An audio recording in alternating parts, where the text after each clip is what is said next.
Baby brother आश्चर्य राजकुमारी जोशी का एक नया बच्चा भाई है जिसे वह वास्तव में पसंद नहीं करती है, लेकिन क्या उसे उसे एक स्लग में बदल देना चाहिए? 3 से 6 साल की उम्र तक अब वह ऐसी ही थी, और जहाँ तक उसे याद है, छोटी राजकुमारी जोशी हमेशा बहुत खुश रहती थी। उसके पास अल्फी नामक एक गेंडा और एक सुंदर खिड़की वाला एक शयन कक्ष था। हर सुबह वह उठती थी और अपने वन महल के चारों ओर उगे सुंदर फूलों को सूंघती थी। सबसे अच्छी बात यह थी कि उसके पास एक माँ और पिताजी थे जो हमेशा उसे गले लगाते थे, उसे पढ़ाते थे और उससे प्यार करते थे। हाँ, 6 साल की उम्र में राजकुमारी जोशी को पता था कि उसके पास वह सब कुछ है जो एक राजकुमारी चाहती है। लेकिन एक दिन मम्मी और पापा एक ऐसा सरप्राइज लेकर घर आए जो वह नहीं चाहती थी, एक छोटा भाई। ओह! वह उसके साथ क्या कर सकती थी? वह जानती थी कि वह उसकी सवारी नहीं कर सकती या उससे बात नहीं कर सकती, जैसे वह अल्फी के साथ कर सकती थी, और फूलों के विपरीत उससे कई बार बहुत बुरी गंध भी आती थी। मम्मी और डैडी को समझ नहीं आया कि जोशी अपने छोटे भाई के साथ क्यों नहीं खेलना चाहती थी। वह कितना प्यारा है, उन्होंने कहा। उसे बस एक गुड़िया पसंद आई है। सबसे बुरी बात यह थी कि उन्होंने फैसला किया कि अल्फी को उनकी गाड़ी खींचनी चाहिए, और तब वह इतना व्यस्त हो गया था कि जोशी अब और सवारी नहीं कर सकती थी। राजकुमारी जोशी को छोटे भाई के साथ जीवन बहुत कम प्यारा लगा, बहुत अकेलापन भी। एक दिन राजकुमारी जोशी बिना किसी काम के अपने वन महल के बाहर गेट पर झूल रही थी। तभी एक मजाकिया छोटा आदमी आया। उसकी लंबी भूरी दाढ़ी थी जिसे वह बेल्ट की तरह अपनी कमर के चारों ओर बांधता था। वह राजकुमारी जोशी को देखकर मुस्कुराया, फिर ठीक उसके सामने रुक गया। हेलो छोटी राजकुमारी, मजाकिया आदमी ने कहा, मैंने तुम्हें पहले यहाँ नहीं देखा। प्रिंसेस जोशी ने कहा, मैं आमतौर पर अपने यूनिकॉर्न की सवारी करती हूँ, लेकिन अब उसे मेरे छोटे भाई की गाड़ी खींचनी है, और मेरे पास करने के लिए कुछ नहीं है। वह अपनी मदद नहीं कर सकी।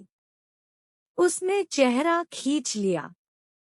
हर कोई सोचता है कि वह बहुत अच्छा है, और अब कोई भी मेरे साथ खेलना नहीं चाहता। छोटा बूढ़ा व्यक्ति विचारशील लग रहा था। तुम उसके साथ क्यों नहीं खेलते? उसने पूछा। वह बहुत छोटा है, राजकुमारी जोशी ने कहा।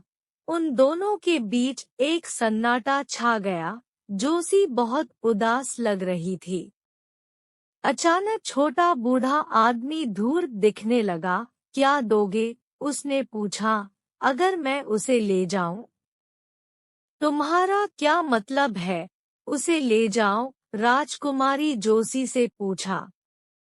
छोटा बूढ़ा आदमी चालाक लग रहा था, पास में झुका और फुसफुसाया। मेरा मतलब है, उसे एक स्लग में बदल दो और उसे बगीचे में खुला छोड़ दो। आपके माता पिता उसे कभी नहीं ढूंढ पाएंगे। राजकुमारी जोशी को हर तरह का मजाक महसूस हुआ। उसे बिल्कुल भी यकीन नहीं था कि वह चाहती थी कि उसका छोटा भाई एक स्लग में बदल जाए, लेकिन उसे लगा जैसे अब उसने शिकायत कर दी है। वह इस अजीब छोटे बूढ़े आदमी को निराश नहीं करना चाहती थी। ठीक है, उसने कहा।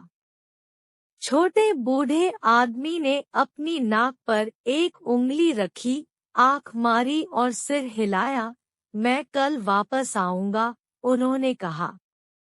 फिर वह राजकुमारी जोशी की आंखों के ठीक सामने गायब हो गया। अगले दिन राजकुमारी जोशी पूरी सुबह खिड़की से बाहर देखती रही और उस मजाकिया बूढ़े आदमी के गेट तक आने का इंतजार करती रही, लेकिन वह नहीं आए। वह उत्सुकता से अपने छोटे भाई को देखती रही, जो अपनी खाट पर लेटा हुआ कर रहा था। वह उसके पास घूमी और अंदर झांकने लगी। उसका छोटा भाई उसकी मुट्ठी चूस रहा था। जब उसने उसे देखा, तो उसने उसे एक बड़ी सी मुस्कान दी। राजकुमारी जोशी को अचानक बहुत बुरा लगा। माँ, पापा, दरवाजा बंद कर दो, वह चिल्लाई। इसे लॉक करो, कृपया। आप क्यों चाहते हैं कि हम दरवाजा बंद कर दें? बाहर बहुत अच्छा दिन है, मम्मी ने कहा। मजेदार बन्नी, डैडी ने उसके बालों को सहलाते हुए कहा।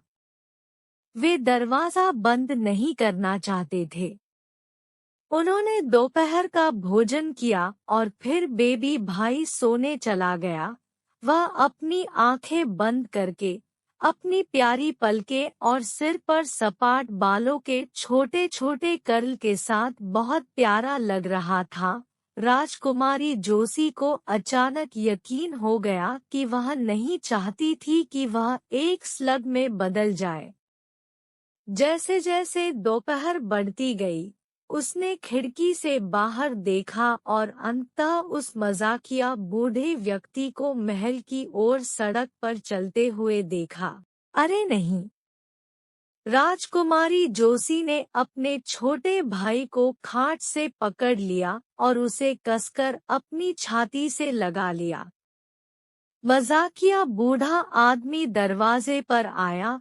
उसने अपना सिर कोने में घुमाया। क्या आप अपने छोटे भाई को स्लग में बदलने के लिए तैयार हैं? उसने पूछा।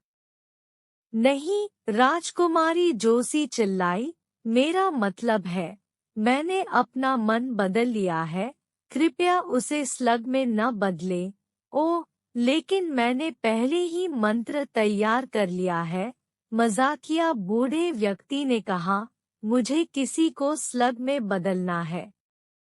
राजकुमारी जोशी महसूस कर सकती थी कि उसका छोटा भाई उसकी उंगली को अपनी छोटी सी पकड़ से पकड़ रहा है। उसने बड़ी बड़ी आंखों से उसकी ओर देखा। वह जानती थी कि वह उसे इस मजाकिया आदमी को नहीं सौंप सकती। तब फिर मुझे एक स्लग में बदल दो, वह फुसफुसाए। छोटे बूढ़े आदमी का चेहरा बहुत झुर्रियों भरा हो गया। वह हर जगह मुस्कुरा रहा था। फिर बिना कुछ कहे वह एक विशाल घोंघे में बदल गया। उसकी घुंघराले दाढ़ी घुमावदार खोल थी और उसकी आंखें अभी भी उसे देखकर हंसती थी। स्लग होना इतना बुरा नहीं है, उसने कहा, लेकिन मुझे आशा है कि अब आप अपने छोटे भाई के साथ खेलने का आनंद लेंगे। और वह महल से बाहर चला गया। उसका सिर इस तरह हिल रहा था मानो वह दोपहर की धूप में नाच रहा हो। राजकुमारी जोशी ने अपने छोटे भाई की ओर देखा और उसके छोटे भाई ने उसकी ओर देखा। उसने सोचा, एक छोटे भाई का होना इतना बुरा नहीं है। इससे कोई फर्क नहीं पड़ता कि उस अजीब बूढ़े आदमी ने क्या कहा। यह एक बच्चे की स्लग होने से कहीं बेहतर था। और बेबी भाई उससे सहमत लग रहा था, क्योंकि उसने उसकी ओर देखा और उसे सबसे बड़ी मुस्कान दी जो हंसी में बदल गई। और राजकुमारी जोशी जानती थी कि वह उसके साथ खूब मौज मस्ती करेगी।